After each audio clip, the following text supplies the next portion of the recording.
Hello. Hello. Sir, only one student online.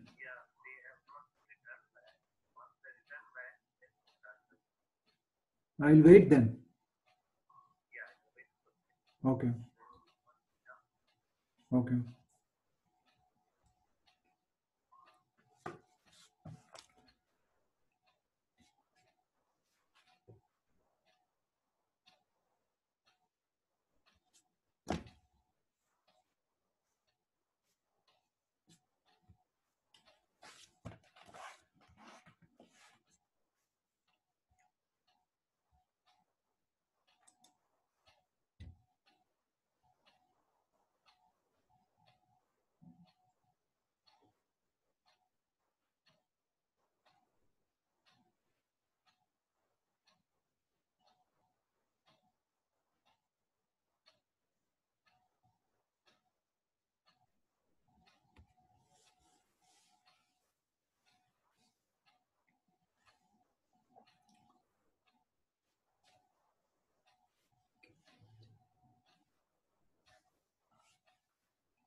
Okay, gentlemen, welcome to the afternoon class. So today we will I'll go a recap about what has been covered in the high voltage classes. So we started with generator and distribution. Generation and distribution. Under generation and distribution, we discussed about what is high voltage, what are the requirements of high voltage on ship, and what are the advantages and the disadvantage of using high voltage. Then we saw what are the insulation requirements, major features of high voltage comparison with the low voltage, what are the dangers with working with the high voltage, and earthing, what are the different type of earthing like circuit earthing, bus bar earthing. Then we came down to propulsion, electric propulsion. In the electric propulsion, we discussed about the different type of converters. What are the basic principle of converters? Okay, that includes like cycloconverter, voltage source inverters, load commutator inverter, and then after that we came to operational and safety requirements. Under operational and safety requirements, it discusses about what are the objective of electrical safety program, and what are these 5 objectives. Then what are the basic principles for preparation on working on electrical equipments, like planning jobs, training, planning, etc. And on that, then we came to assign qualified personnel to carry out maintenance. Okay, and in this topic there are 2 important things. One is what are the duties and responsibilities of authorized person, and what are the duties and responsibilities of competent person. That's what we reached so far. And today we'll be discussing about the various switch gears on high voltage. Okay, that includes various type of breakers. And before that, we'll see a slide on what are the requirements on high voltage, switchboard high voltage requirements. Okay, on end of this, we'll have a lot of questions on this revision questions I put. It's about a couple of 20 revision questions from the previous topics. We'll discuss those questions if the time permitted today or in the next class. Okay, so today we'll be discussing about the high voltage switch gear. So what are the requirements and layout of high voltage switchboard? You see, the main switchboard must be divided into 2 independent sections. That is one requirement of high voltage, that the switchboard has to be divided into 2 independent sections, and each must be supplied with 1 generator or 2 generators. So arrange that duplicated essential services are supplied from separate switchboard. So you have a duplicacy of essential services. Suppose if one section loses, other section you can transfer, you can supply from the other section. That's very important. That means, let's say number 1 section is totally isolated. From number 2 also you have all the essential services being supplied. And the distribution system must be 3-phase, 3-wire, and may be operated with a neutral that is grounded. So these are the requirements of high voltage switchboard. Okay, here you can see one diagram here. This is a typical high voltage switchboard of a propulsion system. Because in case if this in the exam, if they ask you like draw a high voltage propulsion system, you can draw this diagram. Here you can see here the switchboard is in 2 sections, 2 generators on one side, other 2 generators on the other side. Then you have a tiebreaker here.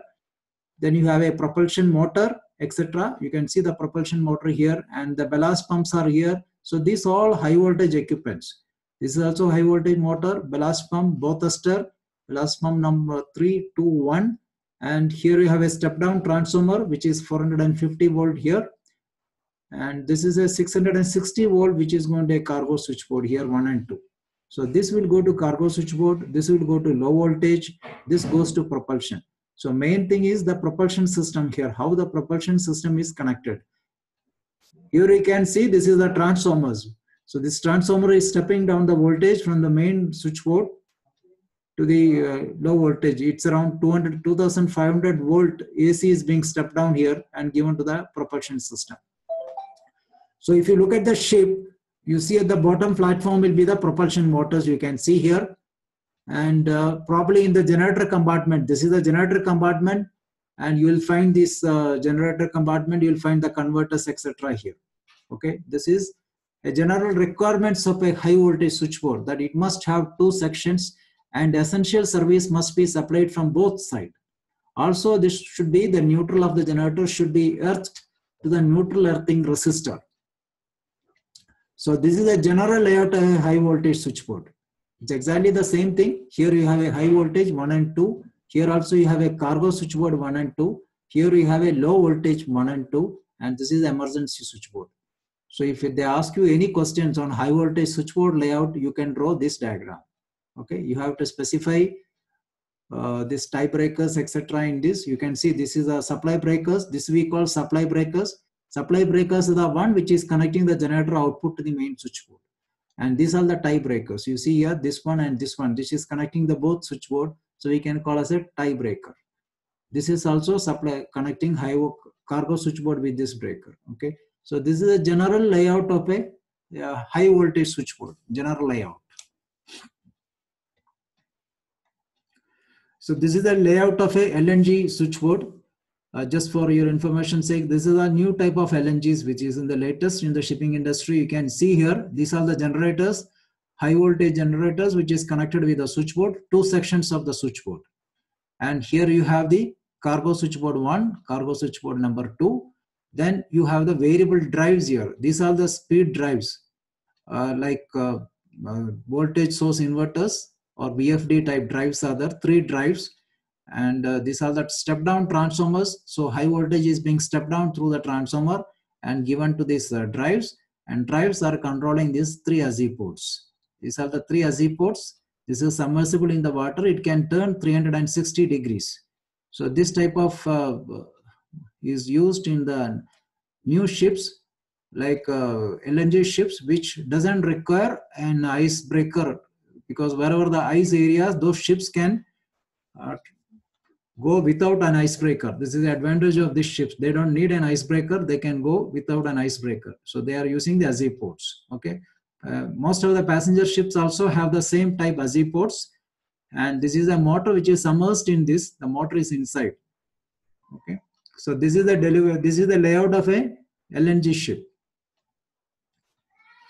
Now, additional requirements of high voltage systems are the windings arrangements of the HV generators and motors are similar to low voltage, except that insulation is using a micaelastic or similar. You see this micaelastic is a basically it is also like a mica, but it's a special type mica. It's a high quality mica, and with epoxy resins. It's impregnated. It's treated in various this thing like high temperature, high stress, and all. So it is used this type of insulations. And air is also being used as an insulation media. See, air is used where? Inside the bus bar, like, bus bar, the space between the bus bar. So air is also used as an insulating media between copper bus bars and terminals. Here there are 2 factors coming is creepage and clearance. As I told you, creepage and clearance. Clearance is the distance through the air. That is called the clearance. Creepage is your insulation resistance. Insulation resistance, that is a distance over surface between 2 conductive parts. That is a creepage. These are additional requirements of high voltage systems.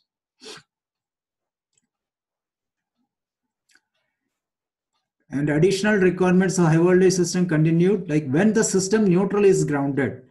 Because as we know, like high voltage ships, you are grounding the neutral.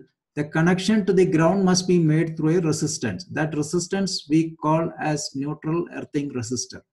Now, this resistance, which should be capable of limiting the ground fault current to a value that is not greater than the full load current of the largest connected generator.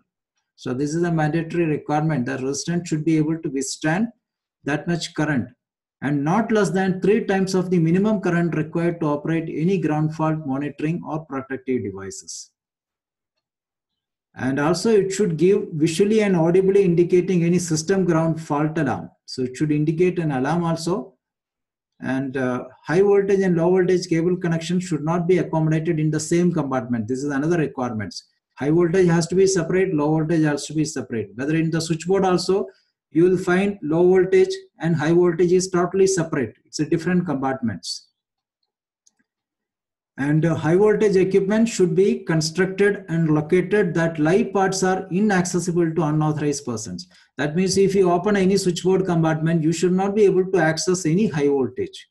You should not be able to access any high voltage areas on the switchboard. That is another requirements. If you look at the switchboard here like this, generally a switchboard, the top part is the one is a low voltage compartment. And this part is the switchboard. Here you have the breaker here. And here you have the cable compartment. Here you have the bus bar. You can see here, it is all separated. Low voltage, This is high voltage breaker. This is a cable compartment. You can open low voltage compartment because this door can be opened. This door you cannot open high voltage. You cannot open bus bar side also. Cable compartment also, you cannot access this. These all are locked except the low voltage. So each section of the metal clad switchboard is separated into 4 compartments. Circuit breaker, here is a circuit breaker, main bus bar, cable connections, low voltage equipments. So to withstand internal arc faults, a segregation between compartment is achieved by the use of metal partitions. This all has been segregated. Suppose that is why you can see here, suppose there is a fire which is inside in this, the pressure has to be released. This is done by the pressure flaps. So the pressure has to go out because this type of breaker which is inside, there can be an explosion or a fire inside, and which had happened. So this, whatever the fumes which are generated has to be released through this flap. So you can see in this pressure flaps.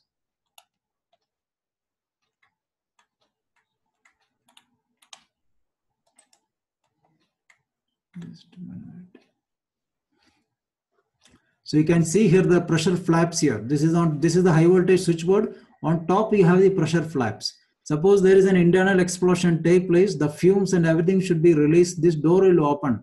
This is like a relief door. This will open and all the fumes will be released out. So this is called the pressure relief flaps. So to relieve the pressure during an internal arc flat or a pressure relief flaps are provided on the circuit breaker, bus bar, cable compartments at the position down. Okay, so this is a requirements of this pressure relief flaps. In case of an explosion or a arc, the fumes which is generated has to be released out. That is a function of this panel. This is on top. It is automatically lifted up.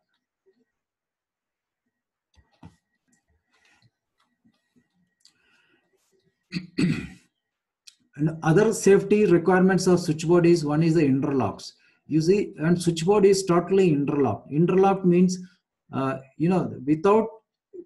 without going through certain interlocking procedures, you cannot open the compartments. That means with the metal clad comparted switch gear and control gear, door should only be open when the part of the main circuit contained in the compartment being accessible is dead. The first condition. That means you have to make the high voltage dead. Then only you can open that compartment that it says. Second thing, they should provide with locking facilities unless safety of the person is assured by a suitable interlocking device. So there's an interlocking device for the safety of the persons.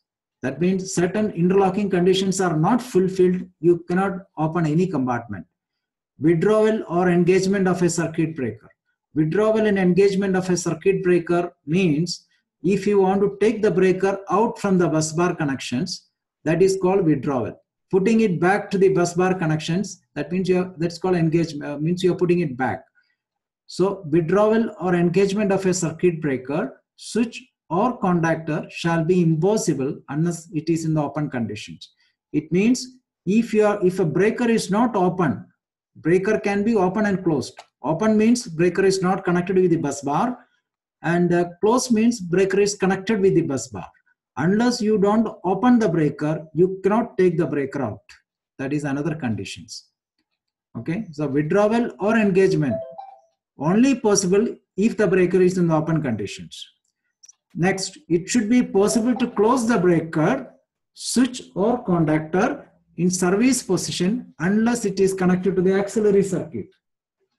That means it should be possible to close the breaker, switch or contactor in the service position unless it is connected to auxiliary circuits. So if you want, you can close the circuit breaker or switch in service position unless it is connected to auxiliary circuit. So it has to be connected to the auxiliary circuit, then only you can close the breaker. When breaker is in the connect position, it is not possible to on position of the earthing switch.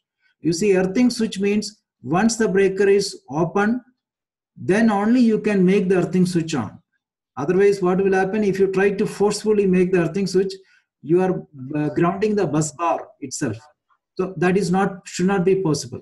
So you don't want to ground the bus bar. So when the breaker is connected position, you cannot close the breaker. That means connected means when the breaker is connected with the bus bar, you cannot make the earth switch on. Means you are grounding it. You cannot do that.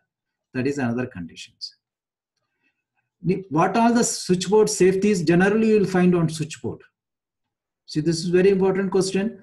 This is because they can be asked me sometimes in the Viva also. What are the switchboard safeties? You can mention, there are few I mentioned here. Anything which comes in your mind, you can add with this. Basically, dead front type switchboard. Dead front type switchboard means nothing is live on the front of the switchboard. That is the meaning of this. No live parts. So when you stand in front of the switchboard, nothing is live. Everything is dead front. So dead front means the front side, everything is dead. So you cannot access any live parts. Basically, that is the meaning. You cannot access any live parts on the switchboard. Second thing, interlocking should be there. Everything, if you want to open a switchboard compartment, you must have certain interlocks. That means you have to, if you want to take a breaker out or breaker compartment to be open, breaker has to be open, breaker has to be grounded, then only you can open the breaker. That is called interlocking systems. Okay, these all things in the practical classes, when you come, I will demonstrate to you. Each one of you can try out on the breaker, like because normally the practical is conducted for one person. He himself has to take out the breaker, he has to put the breaker, he has to make the earthing switch. So that time it will be more clear what is this interlocking systems. Then second is the ebonite handrail, insulation floor mat and hand gloves. You see, every switchboard you will find this handrail that has to be insulated type. So that because when the weather becomes bad and all, when you hold the switchboard, you don't want to get a shock, you know, you have to catch somewhere. That is why this ebonite handrail is provided in front of the switchboard. Insulation floor mat and hand gloves. You see, this is very important. This has to be certified. Certified means it has to have a stamp on that saying that this has been tested for certain voltage. Hand gloves, you cannot use a normal hand gloves what you use on 440 volt ships. This hand gloves which you are using for high voltage of 6600 has to be certified at least for 10,000 volt or 12,000 volt. It should be stamped on that and you should have a certificate on that. This is very frequently when the surveyor or when the class comes on board, they check all these things, whether hand gloves is certified, whether the insulation mat is certified. Insulation mat means where you stand, that is the insulation mat where you place. Generally, you will find on board ship all the electrical panels at the bottom, there will be floor mats are provided nowadays. It is a mandatory as per the, like when the surveyor, whether it is surveyor or whether class inspections, they come, they check this. So the floor mats are provided underneath all the electrical equipments on board ship. It is mandatory. So insulation, floor mat and hand gloves. Then other additional things you'll find is like supply breaker. That is also a safety device. Earthing switch, it's a safety device. Bus tie breaker. So supply breaker means supply breaker, feeder breaker. Supply breaker means you're connecting like generator into the switchboard. You can say it's a supply breaker. Feeder breaker means from the bus bar you're supplying to certain starter circuit. We can call it as a feeder breaker.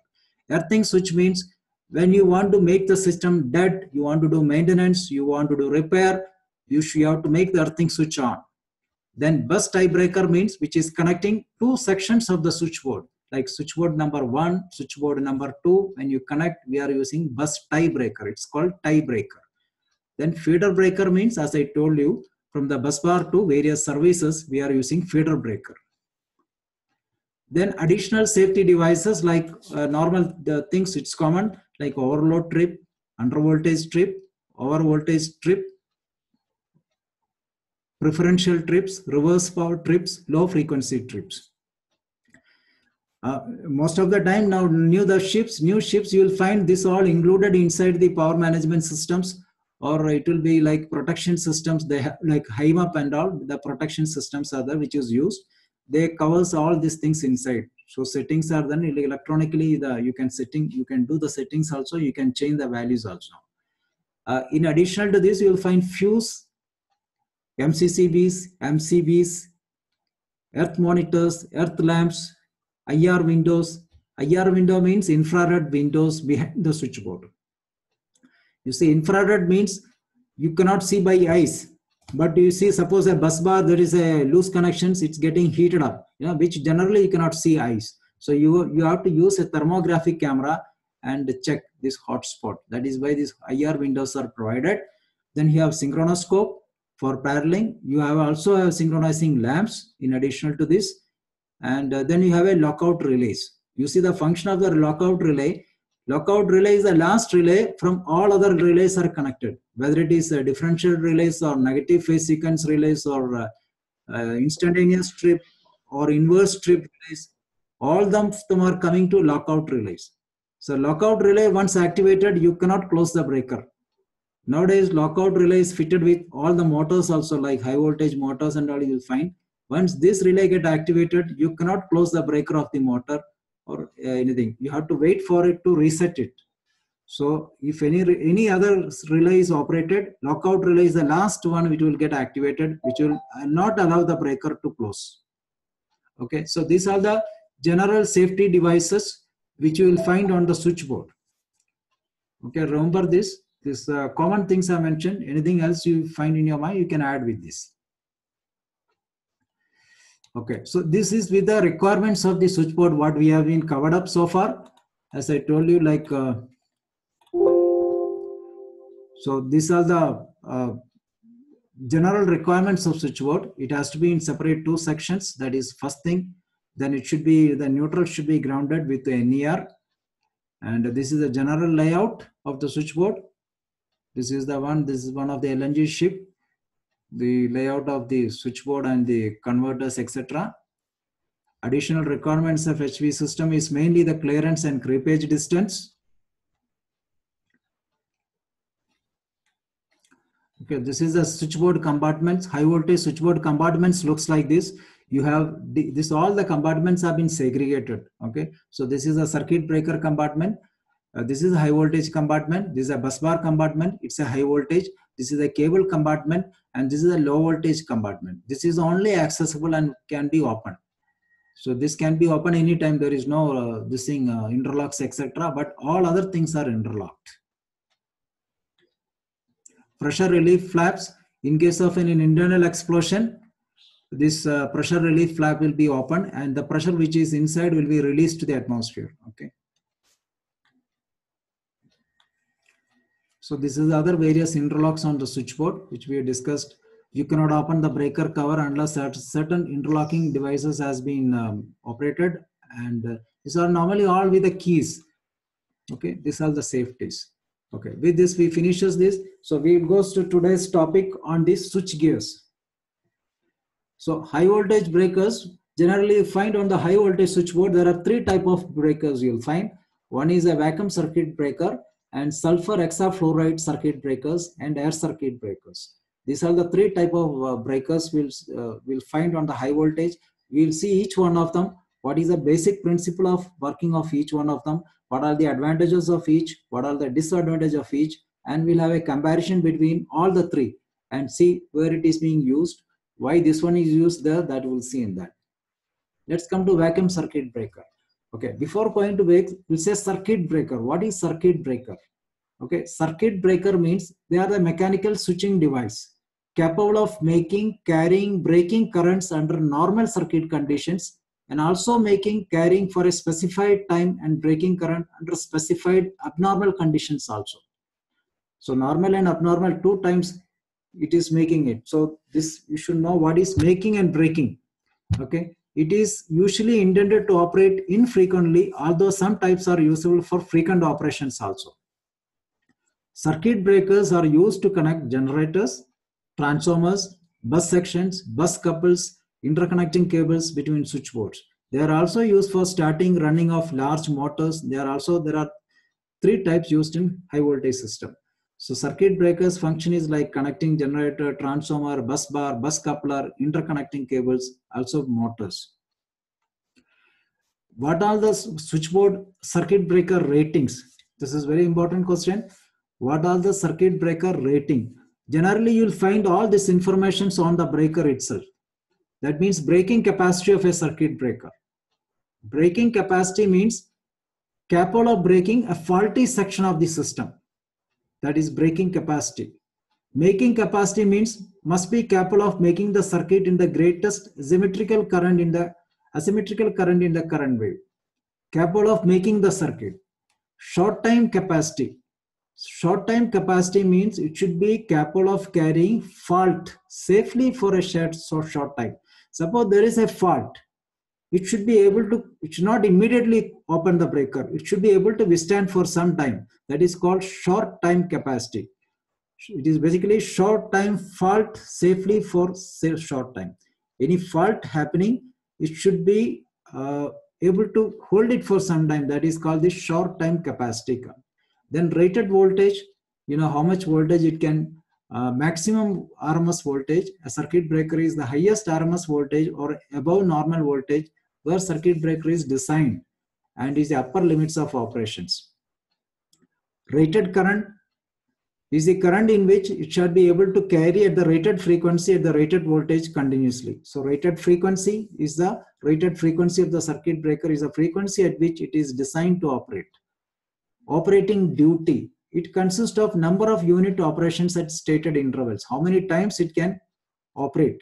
The operating sequence refers to the opening and closing breakers. You see, number of times, because the breakers, the maintenance is carried out on hours of operations. Because every breaker has got another counter in that. There is a counter on this. So based on that, we are doing the maintenance, especially on the high voltage ships. When you want to do a breaker maintenance, we see how many times it is operated. Normally it is 20,000 operations. It's every maintenance has to be carried out. So this has got a counter on the breaker itself. So these are the ratings what you will generally find on a breaker. Okay. So there can be a question like this: what are the mention the circuit breaker ratings, or what are the ratings you will find on a circuit breaker? So these are the ones. Just remember, first of all, you start with rated voltage, rated current, rated frequency. It's very easy to remember. Operation duty, number of times its operation. Then short time capacity means it should be able to carrying a fault safely for a short time. Then making capacity and breaking capacities. Okay, I'll show you one circuit breaker diagram. You see, this is one circuit breaker. Here you can see first the type. Then you can see the rated voltage, rated current, rated frequency, rated short circuit breaking capacities. Breaking capacity, making capacity. Then short time withstand current. How much it can withstand short time if there is a short circuit. Then rated control voltage. This is all the breakers on board ship. Generally you will find 110 volt DC is being used as a control supply for breakers. Because all the breakers are operated on DC 110 volt. I'm talking about this is the control supply inside the breaker. It's not outside. How the breaker is closing, how the breaker is opening, how the breaker is tripping, all this you need supply. That supply is 110 volt DC. Okay. So this is a specification of a breaker: rated voltage, rated current, rated frequency, rated short circuit breaking current, rated short circuit making current, rated short time withstand current, rated control voltage. Control voltage is only for operating the breaker.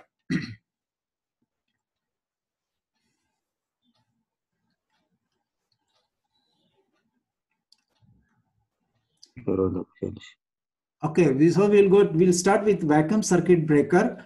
See, a vacuum circuit breaker. Vacuum means you must understand. Yes, go ahead.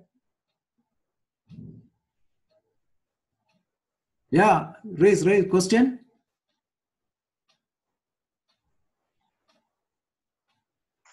Good afternoon, sir. Yes, go ahead. Good afternoon. I didn't get the difference making and breaking circuits. Okay. What's the difference between this? The making it the maximum capability of the circuit breaker, or I didn't get the difference. Breaking capacity means it is capable of breaking the faulty section of the system.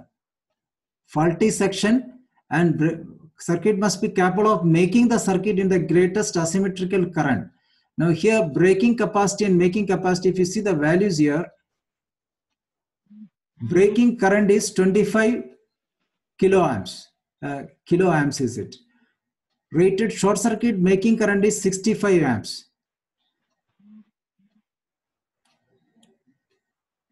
So it is capable of breaking the faulty section of the system.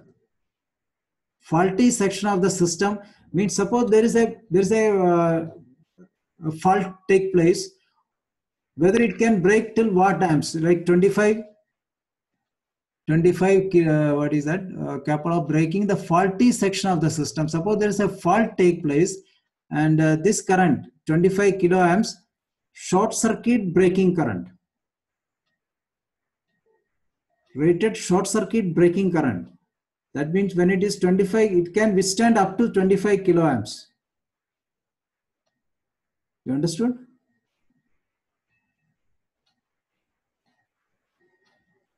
Okay, I'll put an additional slide on this. I'll show you a calculation, small calculation, this, what is this breaking and making current? Okay, I'll put it in the next slide. When I'm breaking and making in a calculation based on this. I'll come back to this again. Just let's follow this. I'll put an additional slide. What is showing you making and breaking is you need to see a small calculation on this. How you making current and breaking current. Okay.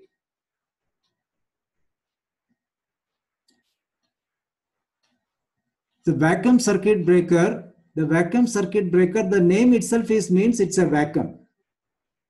So the question comes, that means the circuit breaker is opening in a vacuum. We call it as a vacuum interrupter. That is called vacuum interrupter. In that the circuit breaker contacts are moving. So what is a vacuum? It is 10⁻⁶ bar. That is called the vacuum is maintained inside the circuit breaker 10⁻⁶ bar. So vacuum circuit breaker is a such kind of circuit breaker where the arc quenching take place in vacuum. This technology is suitable mainly for medium voltage applications. So in case of vacuum circuit breaker, the contacts are moving in vacuum. That is, you have a moving contact, you have a fixed contact. These two contacts are moving in vacuum. That is why it is known as a vacuum circuit breaker, and it is used with the medium voltage applications. You see, medium voltage means higher voltage we are using SF6, medium voltage we are using vacuum circuit breaker, low voltage we are using, low and medium we are using air circuit breakers. That's why it's the use is like that. So vacuum circuit breaker is a breaker where the arc quenching means absorbing the arc. The arc is being quenched, means it is being absorbed in vacuum. So the technology is suitable for mainly for medium voltage applications. The material used for current carrying conductor plays an important role. This is called curcurium. Curcurium is the material to make the VCB contacts. Curcurium, CuCr. The operation and opening of the closing of the current carrying contacts and associated with arc induction take place in an interruption chamber in the breaker, which is called vacuum interrupter. So you have a vacuum interrupter. Inside you have a moving and a fixed contact, and the vacuum inside is 10⁻⁶ bar, or you can say it is normally it is specified by bar only, -6, 10⁻⁶. So it requires minimum maintenance compared with other circuit breaker, and the service life of vacuum circuit breaker is much longer than the other type of breakers, because there is no chance of fire hazards like oil breakers, or there is no gas extra inside. If you see a vacuum circuit breaker, the front end looks like this. If you look from the front is like this, and the rear it looks like this. You see this? Here you can see this is the front. Means when you open this, when you face the switchboard, you'll find the front side like this. So you'll have a spring for charging this. This is a motor charging spring. Manually you can charge this. Normally it is with the motor also, it is being automatically charged. Then you have a charge indicator. You have an open close indication of the breaker. You have a counter here. You have a manually open button and manually close button. If you want to close the breaker manually, you can do from here. You want to open from here, you can do that. And this one is, as I told you, the breaker needs to be closed. So for that there is a spring. The spring has to be winded. That is done by the motor automatic. If it is not manually, you can charge with the spring here. Then you have an indication here whether the spring is charged or not. That is this indication. Then you have an open and close indication here. Okay. So this is the front side. If you see the rear side, it is like this. Now these are the one upper contact, this is the lower contact, which is going inside the switchboard and making contact with the bus bar contact. So the supply is coming through this lower contact. This is the moving contact. Then through this, it comes like this. From here it goes and back to the bus bar. So the supply connected from the generator through this contact, it's coming like this, then it goes to the top side. Here you can see vacuum interrupter. Inside the vacuum interrupter is the contact. You have a moving contact and a fixed contact. You see, this is what is inside this. This vacuum interrupter is this. Here you have a moving contact. This is the one which is moving. So that means here is the moving contact which is inside, and this is a fixed contact. This contact, this moving contact will come and make with this fixed contact, and supply will go from here like this, through this, then it goes to the bus bar. So this one is called the vacuum interrupter, where you have moving and fixed contact, and this is vacuumized. The pressure inside is 10⁻⁻⁶ bar is the pressure. So here let's see what are the parts here. You can see mechanical coupling for operating mechanism, this one, gate, this is the bellows here, and this is a moving contact, fixed contact. It's a ceramic insulator here, and it's a fixed contact. So this is the rear side of it. So when you take out the breaker, this whole thing will come out. This whole things will come out. When you're putting it, this will go inside and makes the contacts with the bus bar. So when you close or open the switch, the supply will complete through this, through the lower contact, then it goes to the upper contact.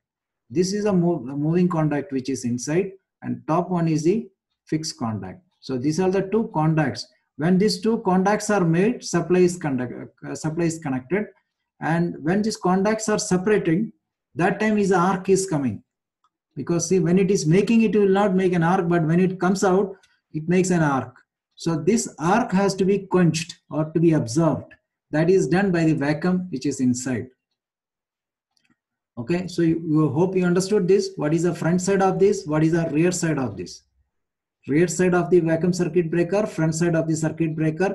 Manually you can close this breaker. Suppose if there is automatically also you can close it from control room, or manually from the switchboard also you can close it with this by pushing this button. But the spring has to be charged. If the spring is not charged, even if you press manual close button, it will not close. So you have to charge the spring with the handle, charge it. When it is fully charged, you will see the indication here, spring charge indication. And once it is fully charged, you can close the breaker.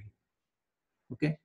So vacuum circuit breaker principle is, a vacuum circuit breaker is such kind of circuit breaker where the arc quenching, arc absorbing take place in vacuum.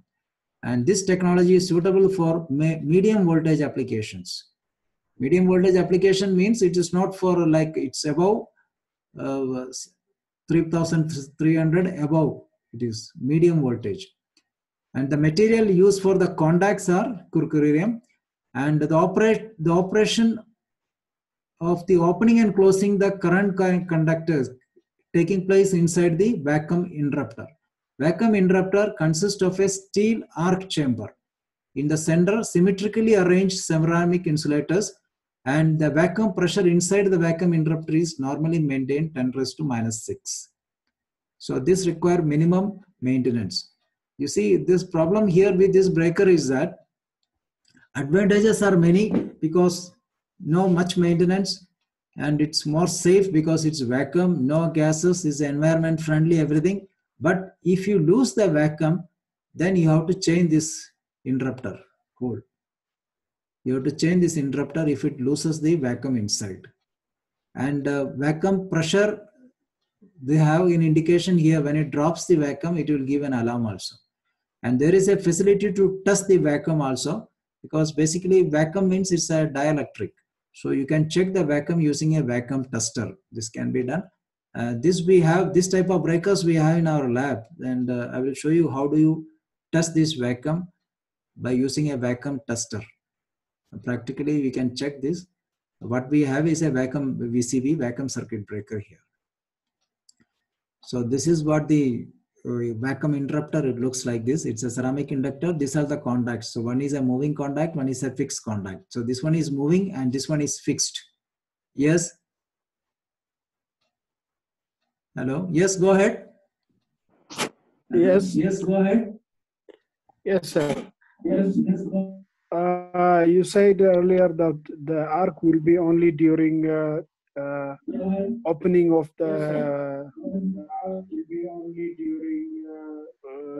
Contact. but why it will not be during contact? Yeah, during making. Why it's not making arc? Yes, it can happen, but see, when you make the contact, the arc is much less. But when you disconnect it, the arc is going to be, because it's going to be fully loaded. You know, when you make it initially, the breaker is like the load is less that time. So initially you made the breaker now, and that time when the current actually, what is arc? Arc means the current which is flowing between these two contacts is called the arc. So in the loaded conditions, when you release it, there can be, the arc can be more. As you said, yes, it can give a spark also, because when you make the contact also, there will be arc. But it is making it. But when it is coming out, the say arc is flowing actually. Other one is just making it contact now. So these two contacts are making. Arc means it is a flow of current which is caused between these two contacts. So when it is getting separated, the arc is flowing. And when it making it, it will not be, you cannot say it is an arc, but it is still, yes, there may be some little spark, but it is not an arc like this. Because here, when you see, even if it is vacuum, there is a vapor which is inside. And when it is opening, this vapor gets ionized. And that is the one which is causing the arc. When the vapor gets ionized, it becomes an arc. And since it is a dielectric, ionized means what? It's a flow of current. So since it's a dielectric, the current cannot flow through a dielectric because it's a vacuum. So that is why this is the arc is being absorbed very fast. You understood? So when you release the contact, the arc is flowing. It is flowing. When it is making it, the flow is much, much less. It is just making. But when you're releasing it, the arc is flowing. You see in this, the main aim of the circuit breaker is to quench arc during current zero crossing by establishing a high dielectric strength between contacts so that the re-establishment of the arc after current becomes zero impossible. Dielectric strength of the vacuum is 8 times greater than that of the air. That is very important because its dielectric strength of the vacuum is very high. So the dielectric strength make it possible to absorb, to quench a vacuum arc with a very small contact gap. And it will prevent a re-establishment of the arc by producing a high dielectric strength in contact gap after the current becomes zero.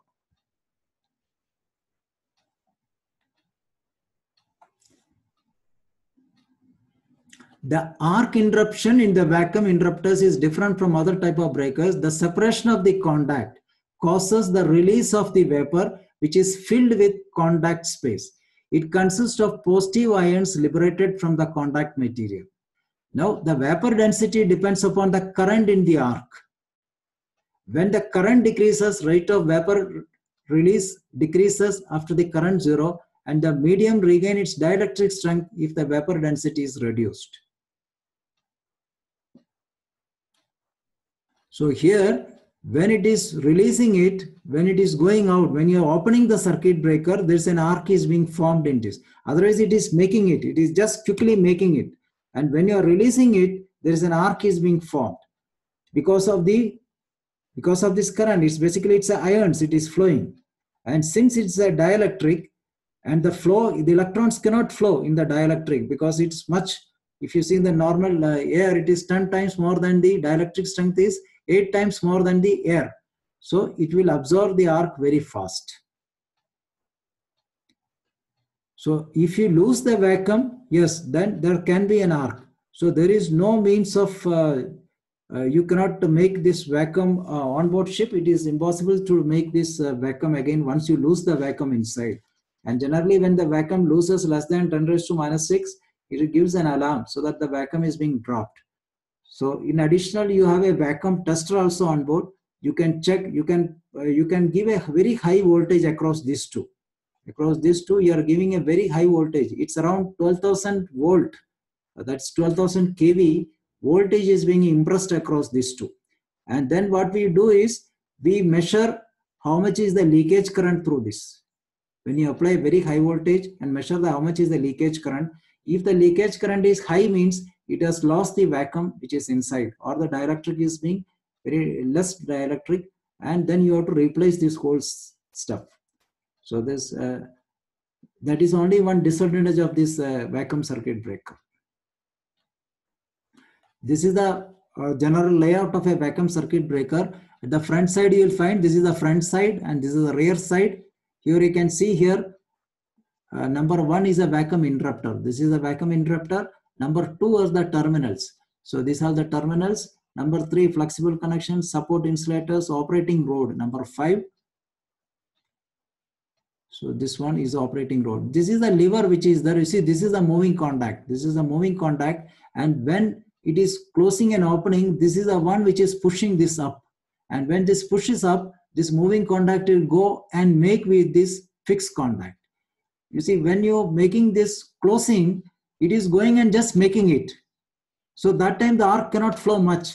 But when you're releasing it, it is coming down. Then this current is flowing like this in between. That forms an arc. That is why when you are normally supposed to, like when you take the breaker on off conditions, when loaded conditions, the arc is going to be very high.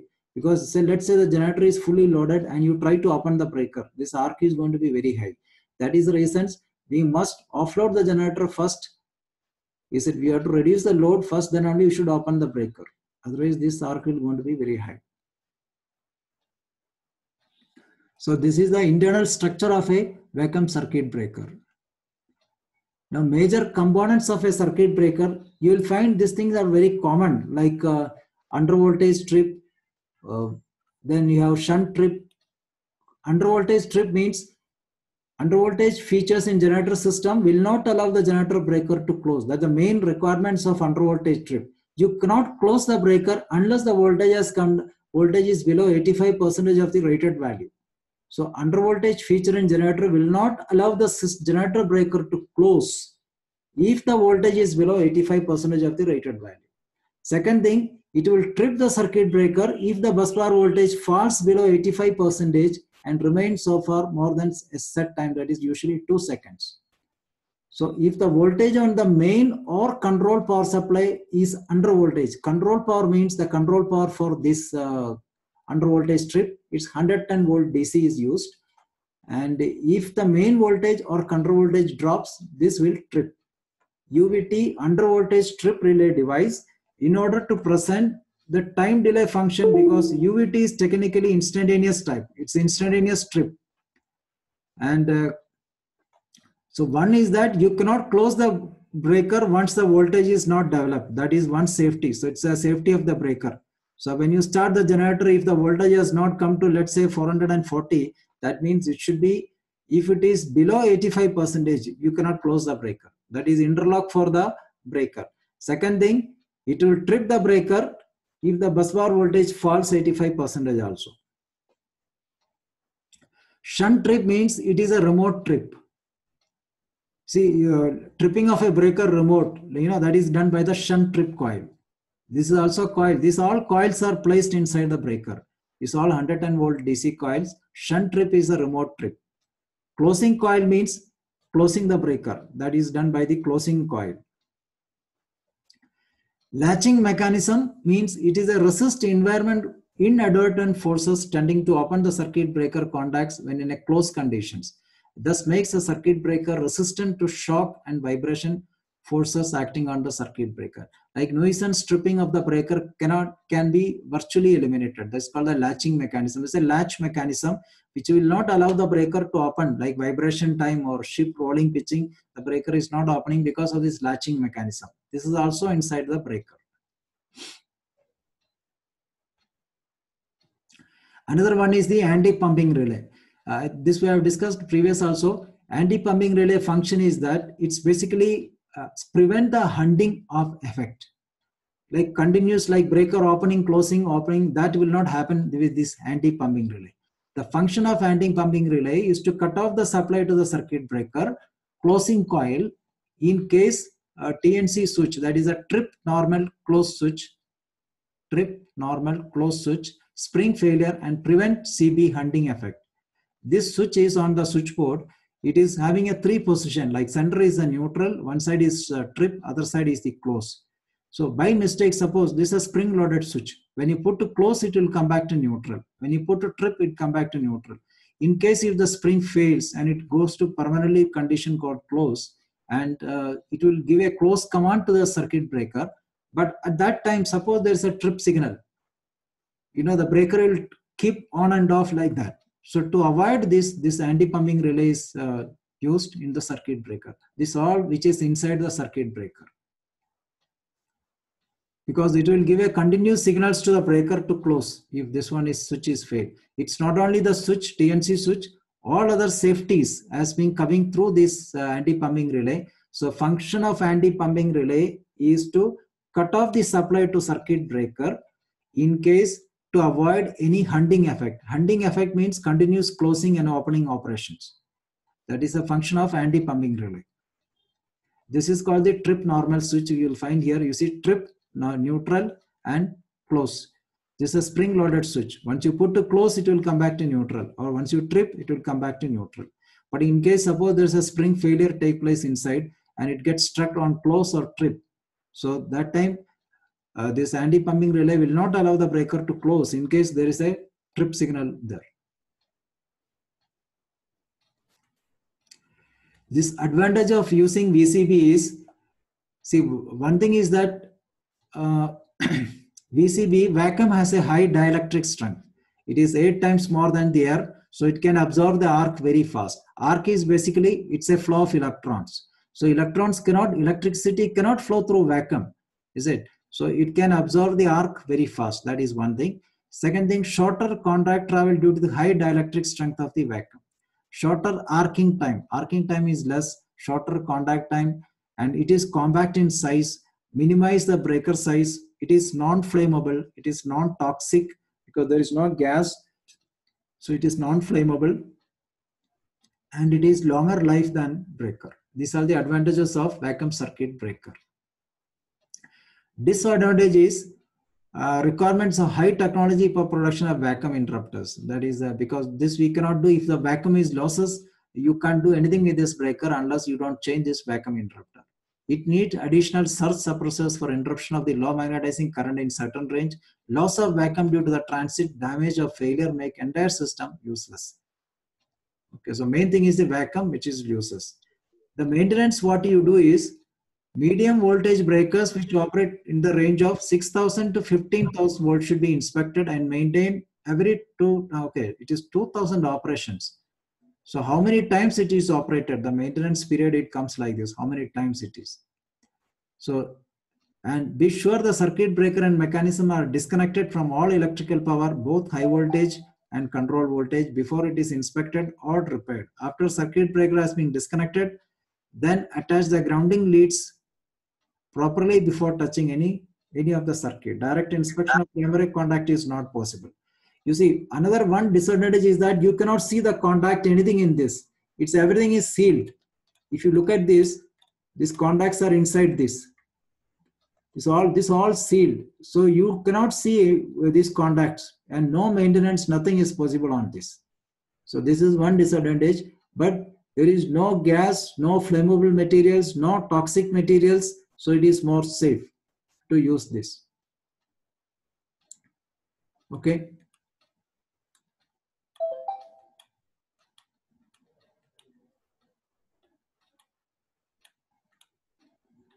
Okay, this rated short circuit breaking current and rated short circuit making current, I will make a slide and show you how we calculate this breaking current and making current, how we come to these figures like 25 kVA and 65 kVA. I'll show you in the next class, maybe make an additional slide and show you this breaking current and making current. So explanation about vacuum circuit breaker, if they ask to like explain any one circuit breaker, vacuum circuit breaker, you can write like this. A vacuum circuit breaker is a kind of circuit breaker where the arc quenching or arc, you can use arc absorbing take place in vacuum. And it is suitable for medium voltage applications. Okay, medium voltage means you cannot use very low voltage. Of course, you cannot use this. It is used with the high voltage applications. It's only generally used only high voltage chips. You will not find this in the low voltage chips. So medium voltage means it's anything which is above 3.3 further. Okay, the material used for current carrying contact is called curium. It's called curium. It is an ideal material to make VCB contact. And the operation of opening and closing of the current carrying contacts are inside a interruption. It's a vacuum chamber in the breaker that is called vacuum interrupter. So what it is, vacuum interrupter is a vacuum chamber in which moving and fixed contacts are moving. That is called the vacuum interrupter. It consists of a steel arc chamber and the center is in the center symmetrically arranged ceramic insulators, and the vacuum pressure inside the vacuum interrupter is normally maintained at 10⁻⁻⁶ bar. You need very minimum maintenance on this type of circuit breaker. That is another advantage, and service life is much more than the other breakers because there is no chance of fire hazards. Or while circuit breaker, it is much environment friendly because other breakers like SF6, it is a gas which is inside, sulfur hexafluoride gas, it can explode. So these all things are not there with the vacuum circuit breaker. So you can explain this. And vacuum interrupter, it is the same like operation of the opening and closing contacts are inside the moving and fixed contacts are inside the vacuum, and which is maintained at 10⁻⁶. Because of the dielectric property of this vacuum, it will absorb the arc, the arc in this, and it will absorb the arc. So it is very effective systems.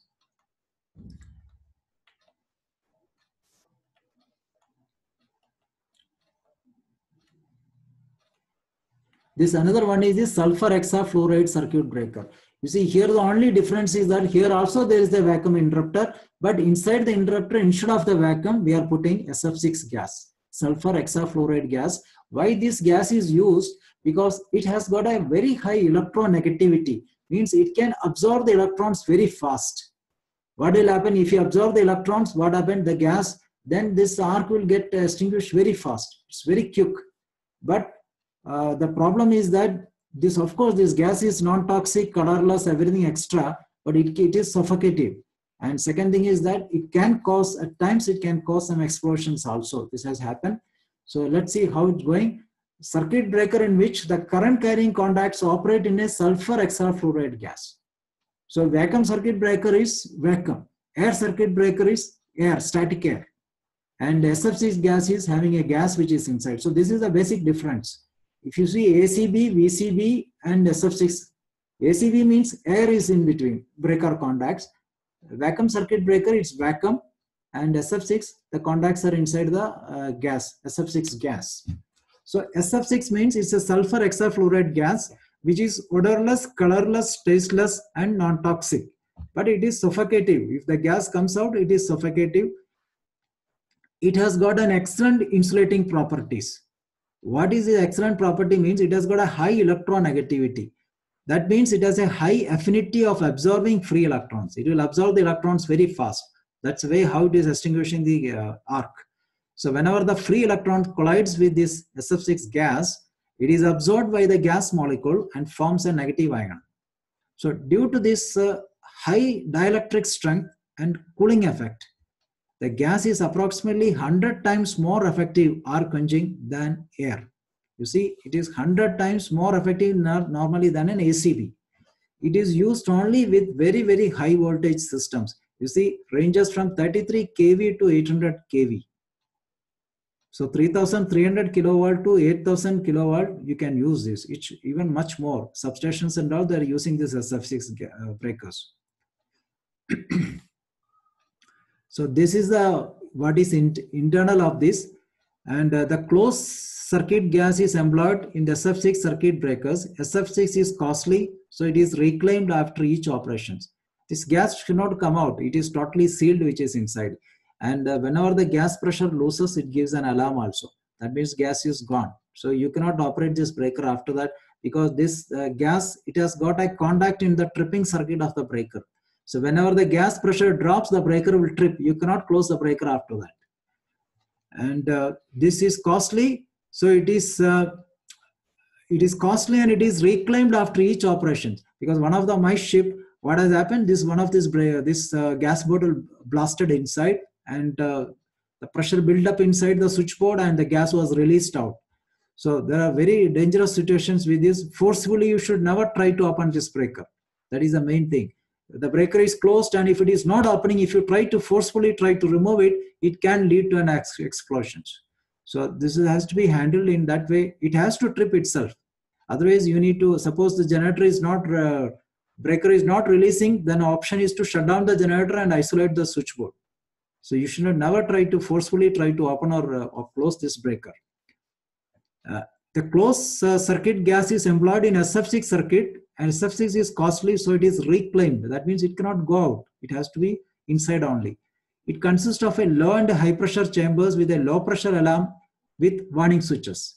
So whenever there is a low pressure alarm, it will activate certain safety switches. You cannot close the breaker.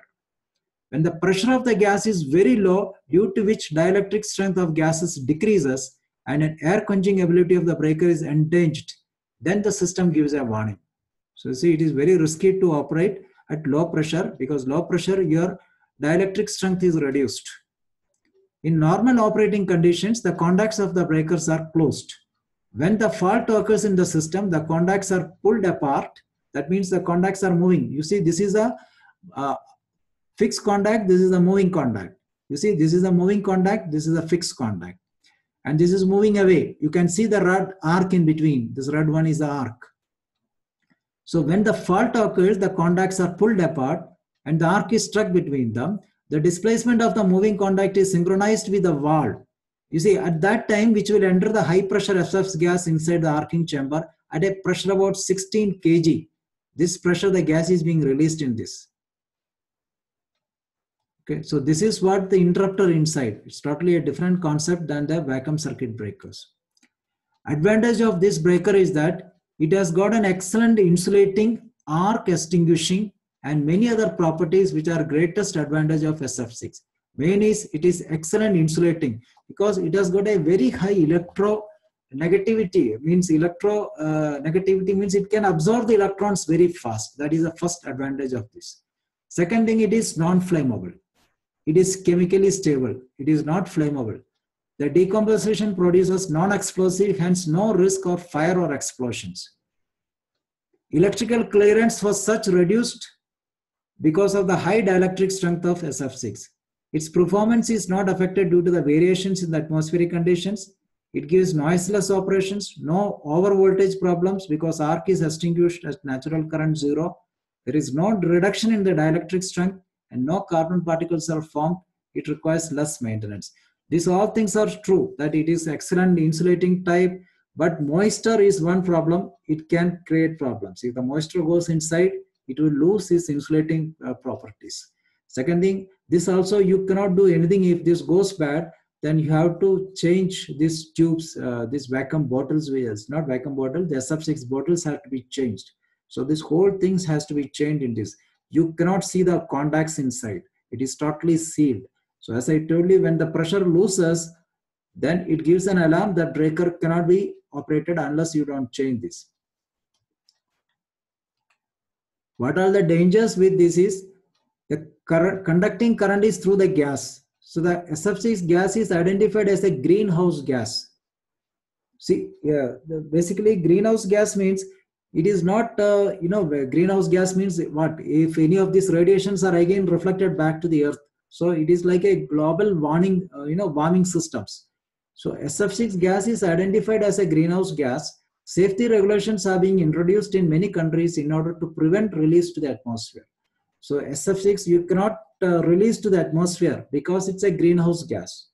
And it can cause a global warming. So it cannot be released into the atmosphere. That is one thing. Second thing, it is suffocating. If it comes out, it is non-toxic everything, but it goes down to the because atomic weight is lesser than the air, so it will always have a tendency to go down.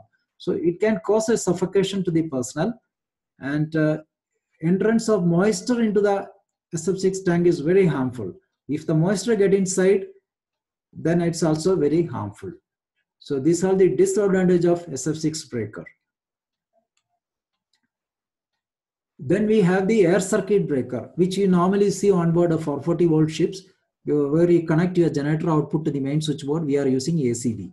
You see, ACB means the breaker contacts are moving in air, static air. Okay, that is open.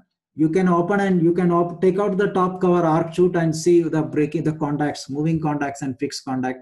So this is only possible with air circuit breaker. You can physically inspect the moving and fixed contact. There also you have a moving and fixed contact. Generally up to 1500 volt, we are using ACBs. So that's the reasons like 440 ships and all we use. We use on high voltage ships also ACB, where we have 440 volt switchboard. So air circuit breaker, the arc is initiated and extinguished substantially in a static air where the arc moves. Such breakers are used in low voltage up to 1500 volt. In air brake circuit breaker, the contact separation arc extinction take place in air at atmospheric pressure. See, it's normal atmospheric pressure. The contacts are moving. And in air circuit breaker, high resistance principle is employed. You see, you have to extinguish this arc in ACB also. There we are using a high resistance principle. So how you make high resistance? Here what is happening is that in this circuit breaker, like air circuit breaker, the arc is expanded. You are trying to expand the arc by using a arc runner or arc chutes. And arc resistance is increased by splitting, cooling and lengthening. So when the arc is coming from moving contact to fixed contact, in between what happened, there are arc cones and you have the arc chute. This will try to split the arc and make it more resistance, and it gets extinguished.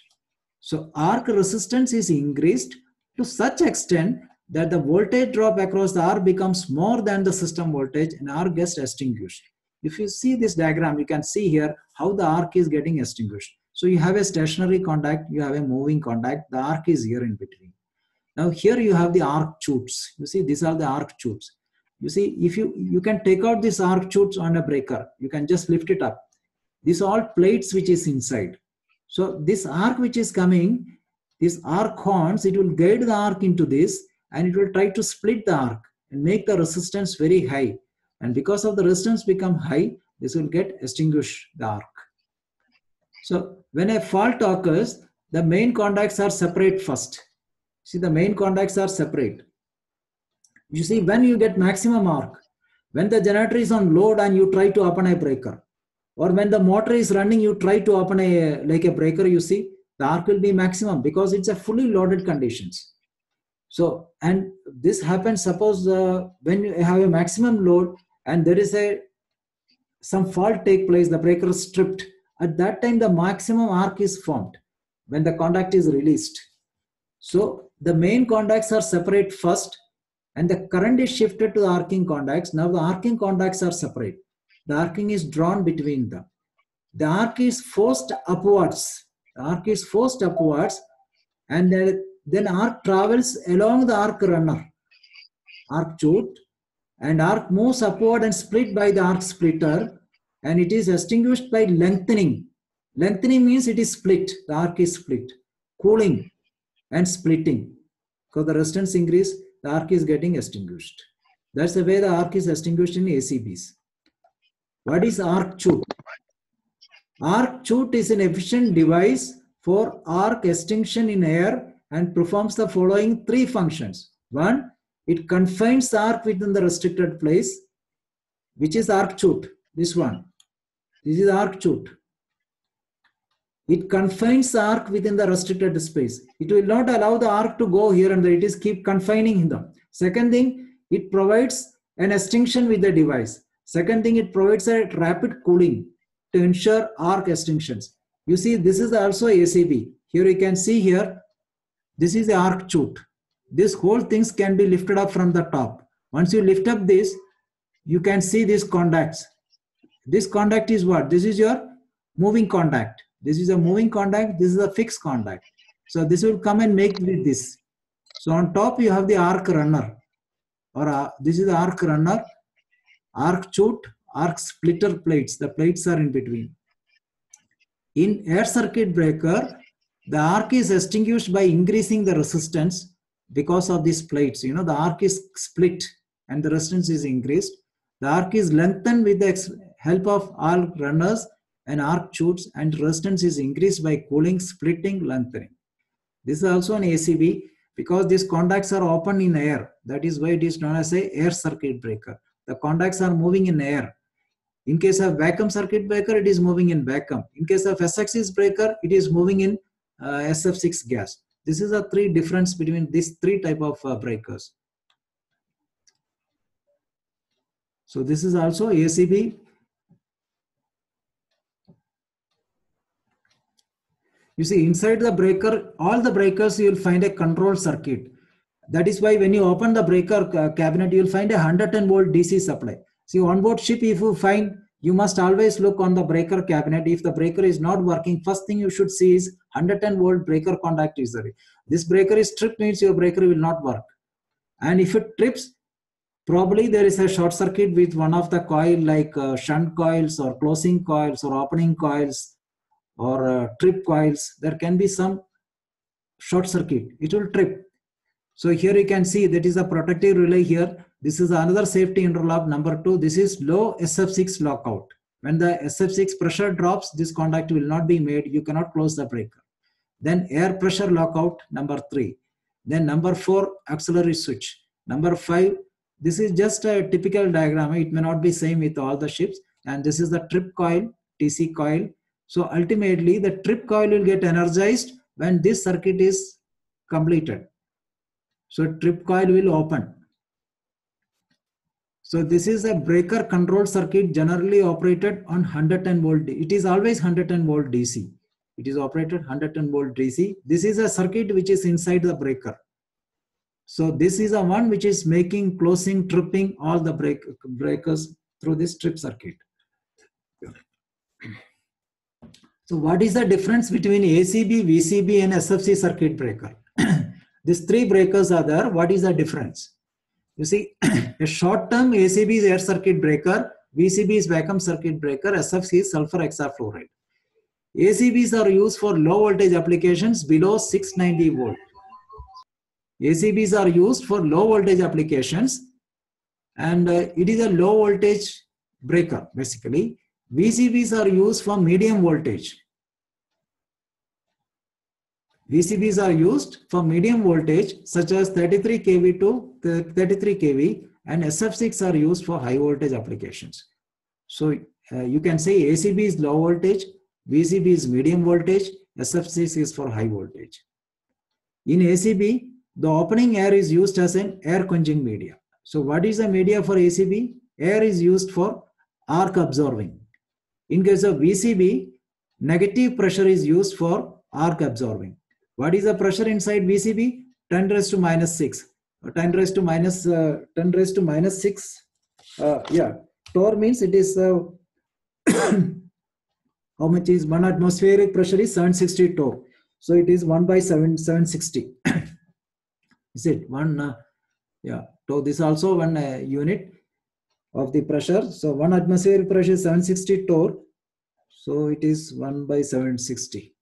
Okay, SF6 breaker pressure is used as a air quenching media. SF6 gas pressure is maintained between 2 to 2.5 kg inside the bottle. And because of this, SF6 gases are greater dielectric strength and follow the electrical circuit. Hope you understood these three type of circuit breakers: ACB, VCB, SF6. Okay, basic concept is that ACB is a low voltage breaker, VCB is a medium voltage breaker, SF6 is a high voltage breaker. What is the air quenching media of three of them? Air quenching means air, the arc quenching media, arc absorbing. ACB, in case of ACB, is the air is the air. It is contacts are moving and fixed contacts are operated in air. So air quenching, here the arc quenching media is the air. In case of VCB, moving and fixed contacts are moving in vacuum. The vacuum is 10 raised to minus 6. Okay, in case of SF6, the moving and fixed contacts are moving in sulfur hexafluoride gas, and that pressure is 2 to 2.5 kg per centimeter square. So this is the three differences. One is low voltage, one is medium voltage, one is high voltage. Okay, you should understand where these breakers are used. What is the basic principle of these breakers, how the breakers are operating, and why it is called air circuit breaker, why it is called vacuum circuit breaker, why it is called SF6 breaker. If you see the maintenance point of view, VCB and SF6 maintenance are very, very minimum, because we cannot do anything on board ship. If the vacuum loses, you cannot do anything. You have to replace it, the vacuum interrupter. SF6 also, if the gas loose, you have to remove, you have to change this gas bottle, and no maintenance is possible. It's expensive. Normally these breakers are serviced every after certain opening, means operations, like, you know, they say like 2000 operations. This all has to be checked by the counter in front of the breaker. Is the breaker is due for maintenance? And on the VCB, what we have in the EMTA, we have a VCB. We will see the breaker. We will see, each one of you will have an opportunity to rack in the breaker, rack out the breaker, open the VCB, and you can check what is the vacuum pressure inside, because we have got a vacuum checking instrument here. We can connect the vacuum checking instrument and see what is the vacuum pressure inside, and what is the dielectric strength by measuring the current. Okay, so as I told you, these breakers are very important. You should never forcefully try to open any of these breakers, VCB or SF6 also. So here, as I told you, ACB is generally about 600 and rated 630 amps and 6300 amps. VCBs are rated up to 4000 amps. SF6 are rated up to 6300 amps.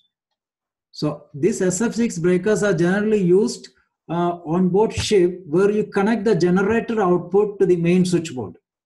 Okay, you have, let's say, 4 generator. All of the 4 generator will have a circuit breaker of SF6, where you connect generator output to the main switchboard. And tie breakers, it's all SF6. Okay, there's another one topic to it. Just I want to discuss for your knowledge sake. What is the difference between a fuse and a circuit breaker? Just only this is the last topic. Let's just go through this. Most of the things you must be knowing it, but still, you see, fuse work on electrical and thermal properties, but breaker works on electromagnetism and switching principle. That's main difference.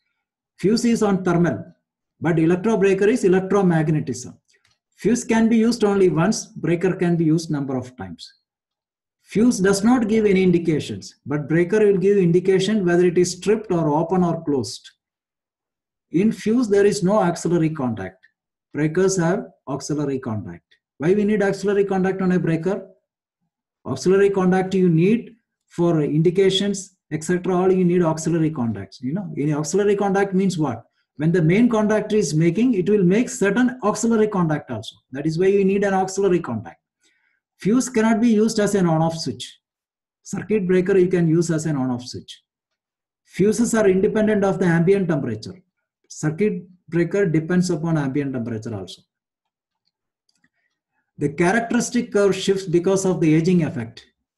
It's not much aging effect in case of the circuit breaker. Fuse provide protection against only power loads. Circuit breaker give protection against power loads and short circuits. It provides both detection and interruption process. Circuit breaker performs only interruption. Faults are detected by the relay system. Hope this is clear. One is interruption. Fuse only interrupting it. But this is detected by relay system also. Any fault, both this thing, like it provides both detection and interruption. But here it performs only interruption. Faults are detected by relay system. Breaking capacity of fuse is low, but breaking capacity of circuit breaker is very high. Operating time of fuse is 0.002 times. But here is comparatively, it is more than a fuse. Operating time, it takes little more time. Only single pole version is available. Single and multi-pole version is available. It's only one pole. It is automatic fuse. But this breaker you can open manually also or automatic also. cost of fuse is low, cost of circuit breaker is high. Okay. Another one is I was telling about this IR window on behind the high voltage switchboard. IR window means infrared. Infrared means what you cannot see. But as I told you, like in the switchboard, if the bus bar is getting heated up, then how you know that? Suppose inside the bus bar is, bus bar connecting, one nut bolt will become loose. Slowly it get heated up. It can cause a fire, explosion, etc. How do you know this? For this, yes. Yeah. Sorry, sir. What does that mean? Single version and multiple version?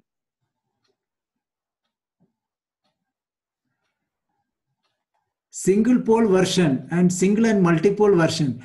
See, single version means it's only one pole. It's one like, you know, what do you call? It's only one type. But you say breaker, you can have different type, multiple versions. Multiple versions, different types, different settings. Fuse is only 5 amps fuse means it's only one version. But breaker, you can have a different versions, different capacities. Okay.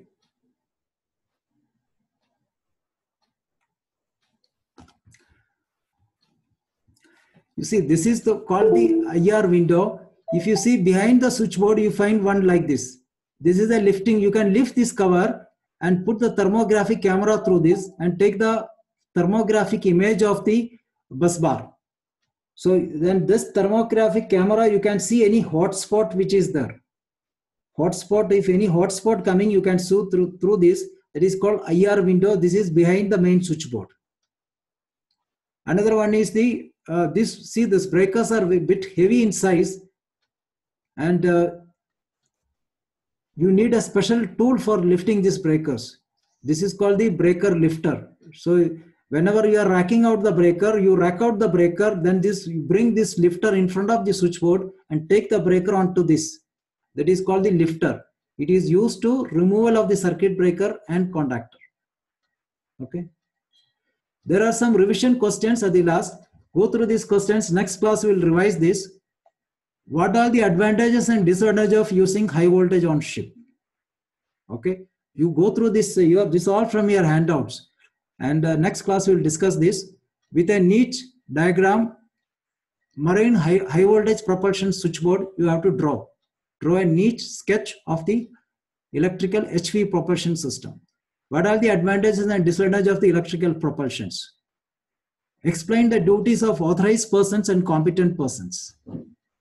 As I told you, on board ship, authorized persons is the chief engineer, competent person is ETO or the person designated by the chief engineer. What are the different type of HV circuit breakers, and explain in details any one of them. So we have seen 3 type of circuit breaker: air circuit breaker and vacuum circuit breaker, SF6 breaker. Explain any one of them. You must know all the 3 of them, at least in brief, how it is working. What are the precautions to be taken while carrying out HV switching? Very important. What are the steps to be taken when you work on high voltage systems? In detail, what is the working principle of vacuum circuit breaker? What are the 5 objectives of electrical safety program? What are the 5 objectives? This I have discussed in the last class. What is electrical safety program? Explain in details working of voltage source inverter with pulse width modulations. So what is the principle of VSI converter? How it is working? What is pulse width modulations? Explain different insulation resistance testing methods on HV equipments. You see, normally first we do IR test. Then we do IR test and dark test and polarization test. 3 tests we are doing it. So you must know how you are doing an insulation resistance test, why you are keeping for 1 minute, what values you are getting, what are the observations, what is polarization test, when you do a polarization test, why you do a polarization test, what is the outcome of a polarization test. This we have discussed in the last class. Go through your handouts, find out what is the answer in the next class. What is arcing, arc flash, arc blast? It's an event. Arc causes arc flash causes arc blast. What is the cause of arc? What is the cause of arc flash? What is the cause of arc blast? And what is the effect on human being? Okay. Explain the following: circuit main earth, isolation certificate, permit to work, sanction to test. Circuit main earth means main earthing. That is what is circuit main earth and the equipment earth. So we have seen there are two type of earthing methods. What we have seen it, that is called circuit earthing and bus bar earthing. Circuit earthing means it is on the switchboard in the breaker itself. You make an earth. Another one is called the bus bar earthing. Then isolation certificate. Who issues the isolation certificate? What is isolation certificate? I think this is we are not covered. We can keep this. This we will discuss. Permit to work, sanction to test. What is neutral earthing? Explain the different type of neutral earthing. Okay, and explain in details working of cycloconverters. Just go through all these questions. These are the revised revision questions. And in the next class, we will before the class starts, we'll discuss this. And also we'll discuss on the breaker, this breaking and making. A small calculation on this. I will show you how we come to this conclusion of making and breaking current. Okay. So end with this today. Thank you, gentlemen, for attending the classes. Go through the notes. So we'll have next topics will be cables, fuses, etc. We have to go a lot of locking systems and all safety systems also coming classes. Okay, thank you for attending. Thank you. Thank you. Thank you, sir.